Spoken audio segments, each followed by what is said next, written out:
တာတရားမေတ္တာထားမှအေးချမ်းရာ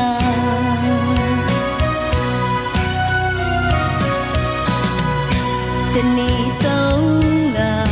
အိုးတရားဖြင့်ချက်ခါတမင်းကျွေးမွေးခြင်းထံပရွေးစင်စင်လို့တညစ်စာ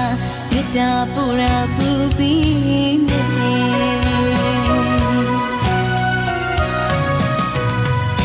တနေ့သုံးက